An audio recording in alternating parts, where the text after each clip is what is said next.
In America's capital, they marched on the Lincoln Memorial and were met by the National Guard.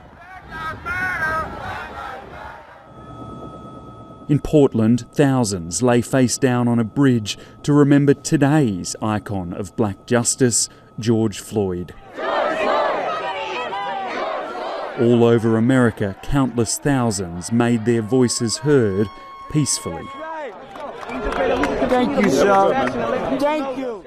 Even cowboys in Texas turned out for the cause. I'm here today so she doesn't have to come back in 15 years for the same issue and protest again. So we want it fixed now. Keep going. Keep going. For those in charge, the first priority is restoring law and order. A looting free-for-all in New York last night drew harsh words from the governor. The NYPD and the mayor did not do their job last night. Welcome to Coeur d'Alene, Idaho. You're not burning down our city.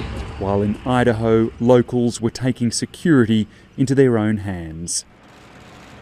The self-proclaimed law and order president stood for the cameras before a papal statue, but the presidential motorcade was booed as it returned to the White House. The clearing out of peaceful protesters for yesterday's photo opportunity has caused widespread outrage. Even ardent supporters of the president had blunt advice. Seems like now is the time to say, I understand your pain. I want to comfort you. I think it's time we love each other. But the president took a different course. Others saw it as a show of strength in a time of need. It was strong and powerful for the president to go there and say, we will not be cowed. The protest movement is getting political. I promise you this, I won't traffic in fear and division.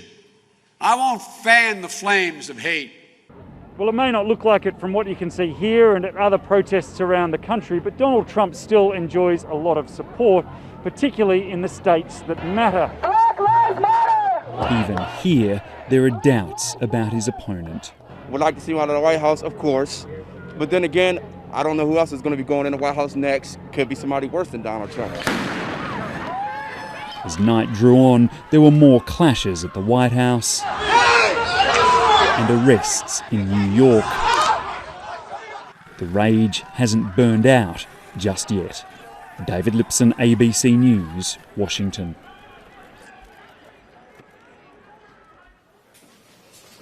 Gianna Floyd, just 6 years old, her father taken from her under the weight of a police knee. This is what those officers took from me. Gianna's mother, Roxy Washington, was mourning a future lost for a child and her father.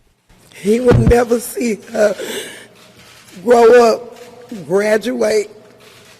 He would never walk her down the aisle. Her dad gone, his memory, his name, now etched in American history. George Floyd! Across the nation, countless thousands heeded the family's call for peaceful protests. The families asked everybody to take a breath, just to take a breath for peace, take a breath for justice. The Minnesota Human Rights Department has launched a civil rights investigation into Minneapolis police. We're going to establish peace on our streets when we address the systemic issues that caused it in the first place. The state's governor is resisting calls from the president to send in even more National Guard troops. And from the Minnesota National Guard itself, a promise to heed the call from protesters to keep it low-key.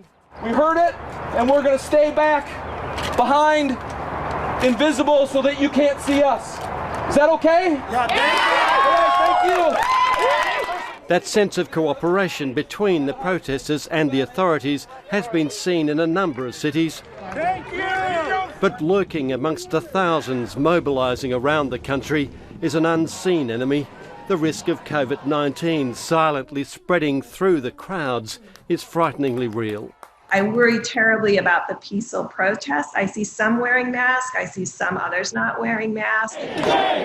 One man's brutal death, one way or another, could cost many more lives in the weeks ahead. Philip Williams, ABC News.